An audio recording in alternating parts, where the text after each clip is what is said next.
everyone, my name is Vina, aka Miss WC Reader, and welcome back to my channel. And today let's talk about arcs.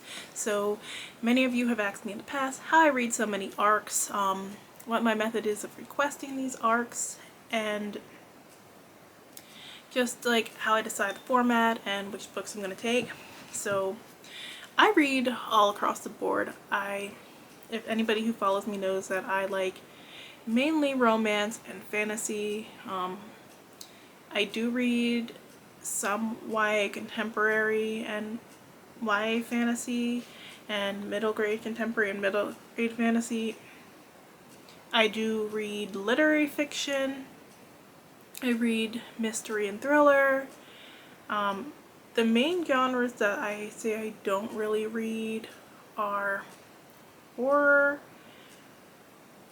and poetry and nonfiction, but I will read those titles sometimes. And I'm at this nice place where, because I read all across the board and because I've gotten so many arcs, like hundreds with publishers, that I was able to kind of establish connections and they're more likely to send me offers. So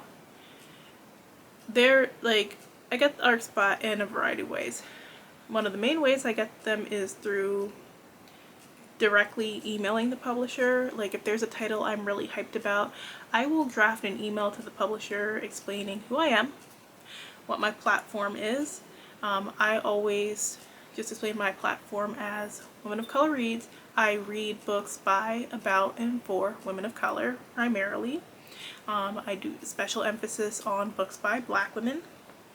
I will list all the places that I talk about books, so Twitter, Instagram, and the blog, of course, and now YouTube.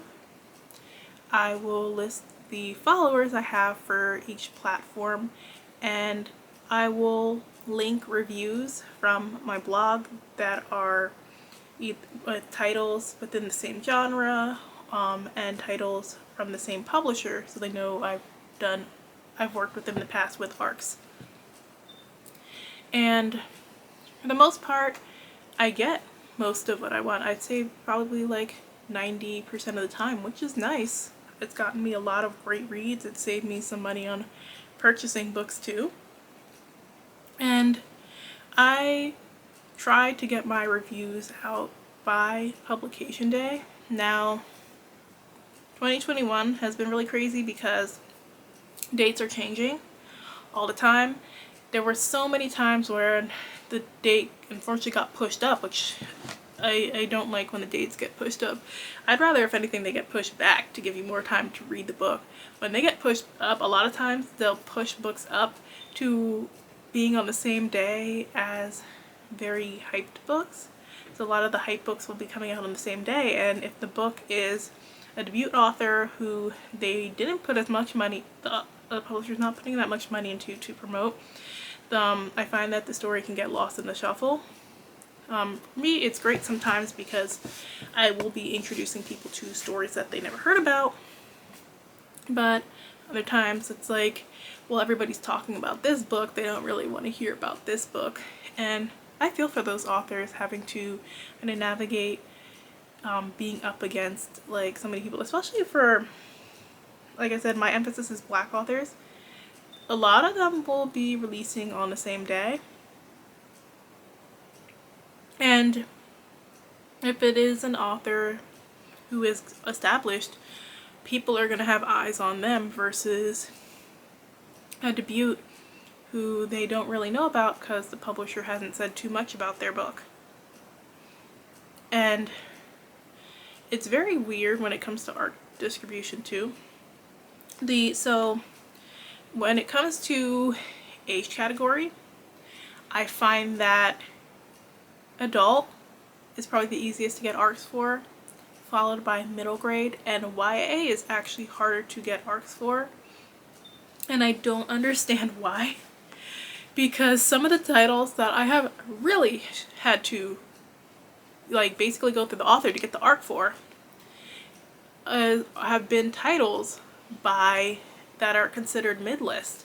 So I'm like, why wouldn't you send out the book to somebody who really, really wants to read it versus sending out the book to, like, and again, this is usually because I mostly read a lot of books by Black authors. These are books by Black authors.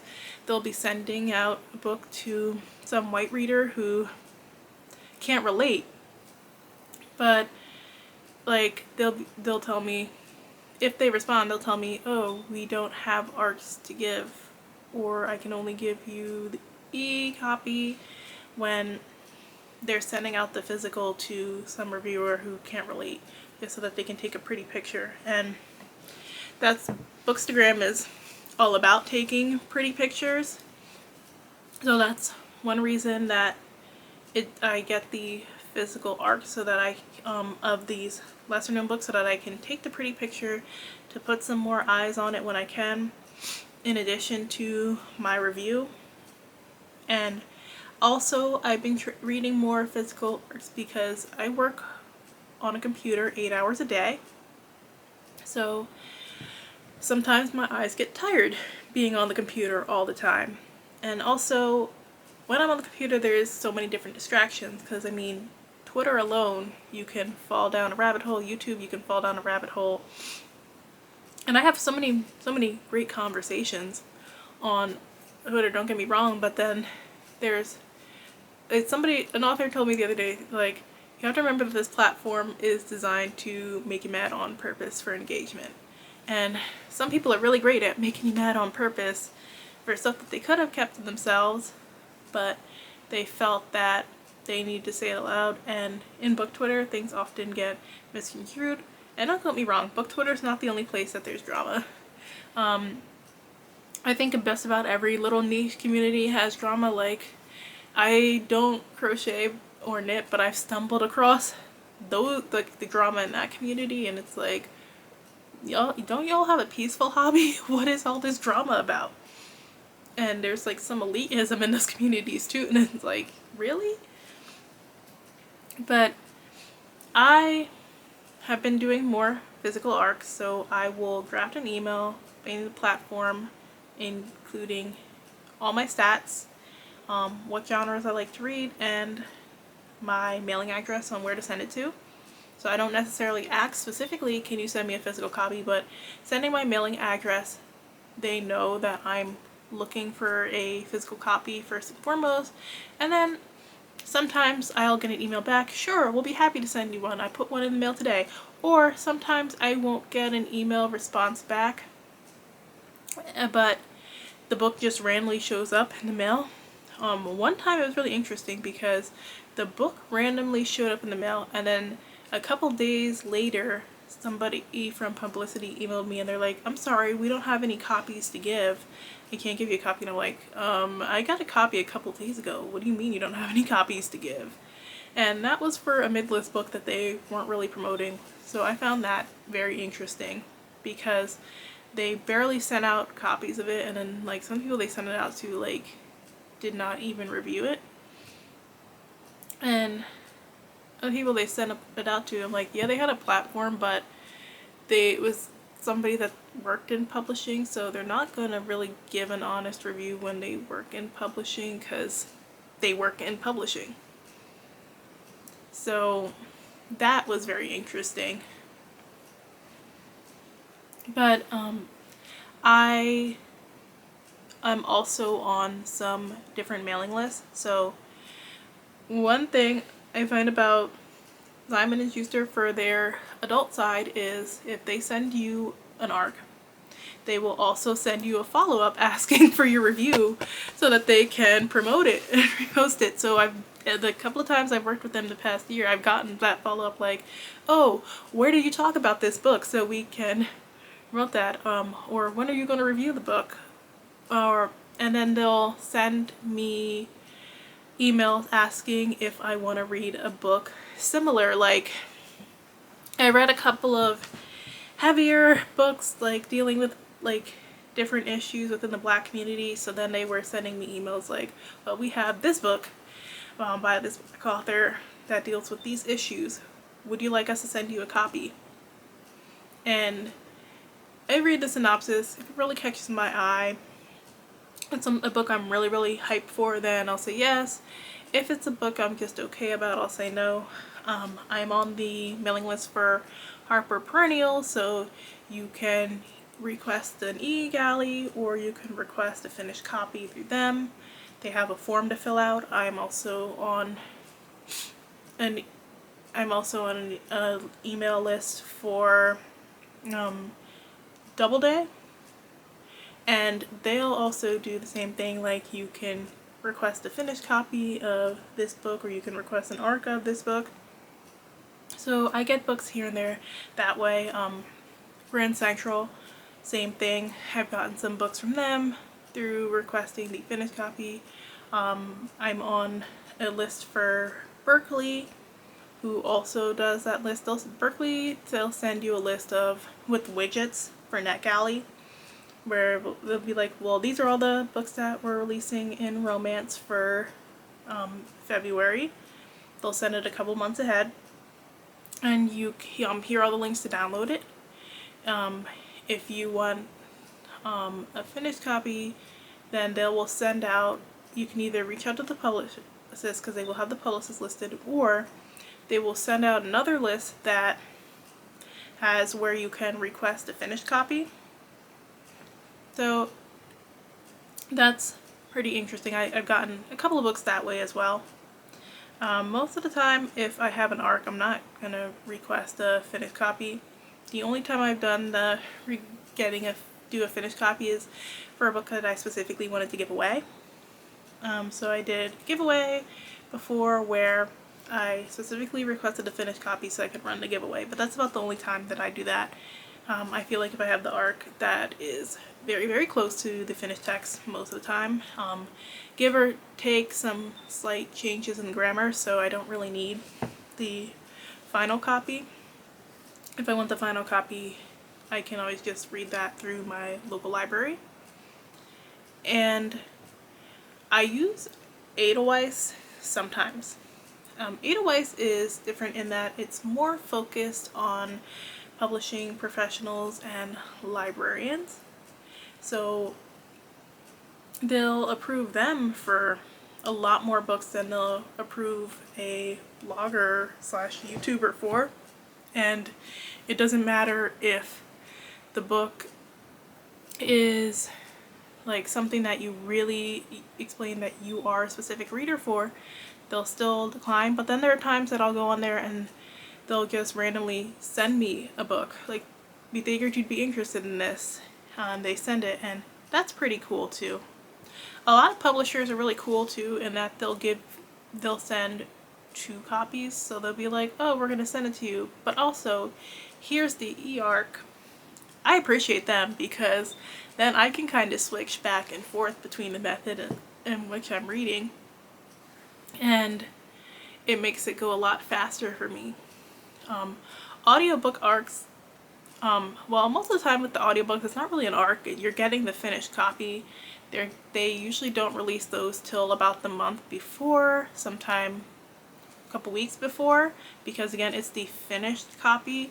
So they already have the final narrator, all the changes have been made, and you're really rating the final product. So those sometimes I don't get until the day of release.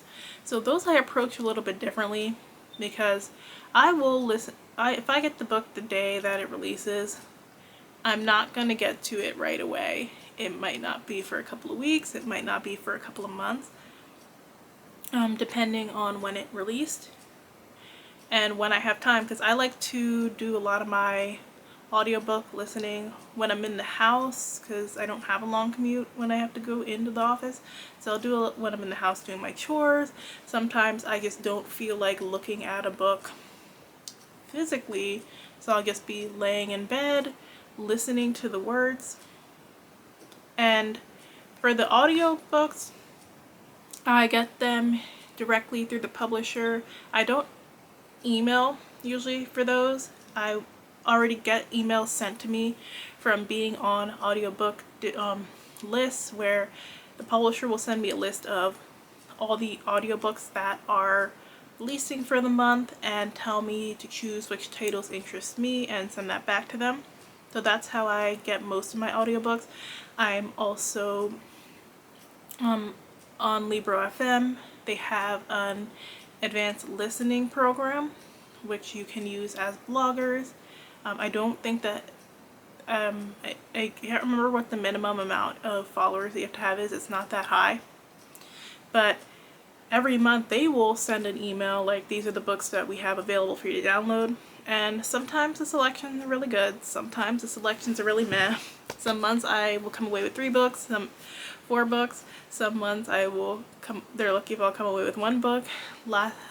So that's another great way to get these book copies, and those normally that's the month that the book is releasing is why they're sending it to you. So I don't always get to those before release date. And the main publisher that I read a lot of, that I get a lot of audio arcs from, I think is HarperCollins, just because they're really good at using Libro FM too, which makes it more convenient, and they're really good at getting those books out when the copies are available at the beginning of the month. You just go in, like I said, and pick the titles that you want, and then they send you the links back to redeem them, and I will listen to those around the house, usually, like I said, when I'm doing my chores. I don't have like a specific method when it comes to the NetGalley, because when you sign up for NetGalley, you already plug in where you're doing your reviews at. I do try to constantly keep my profile updated, which is something that not everybody remembers, but I follow some people who work in publicity, in publishing, so they'll constantly be like, remember to update your NetGalley profile when your stats change. So I'm always like making sure that I peek and see that, oh well, I have 100 more followers than I had before, let me include that, or I really like this author's recent work, let me include that. Like right now for my NetGalley profile, I have what types of books that I read. I have my background, like I put that I am Black and Caribbean American, so they know that if a book comes up that fit that identity, yes, I do want to read those stories, if they're looking for those types of reviewers. I have the amount of followers I have on book Twitter, I have the amount of followers I have on Instagram, I have authors that I love.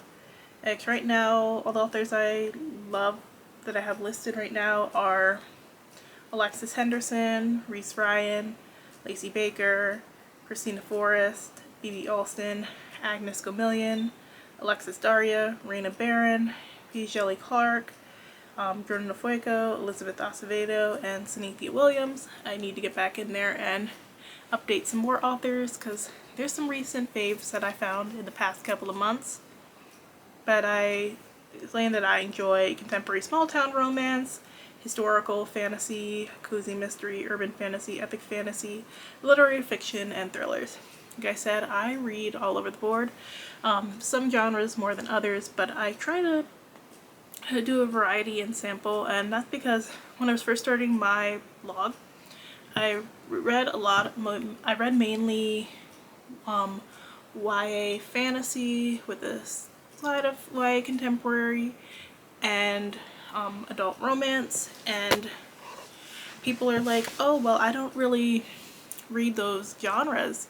Is there anything else you read? Like, these are the things I like, you might like this book. And I'm like, I'm gonna go in with an open mind and try some new stories. So I did, and I found some gems. I wasn't really reading literary fiction before. Now I read literary fiction. I just don't always read it. But there are some great titles that I've read in the past couple of years. I really find myself enjoying historical fiction, but then it depends on what type of historical fiction as well.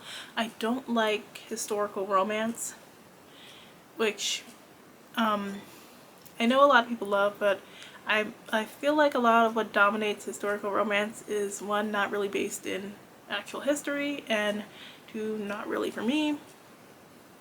I like my historical romance to pull a lot from real history. I like my historical reading in general just to pull from that real history to tell. I like stories that are about people whose stories aren't necessarily told often in the media.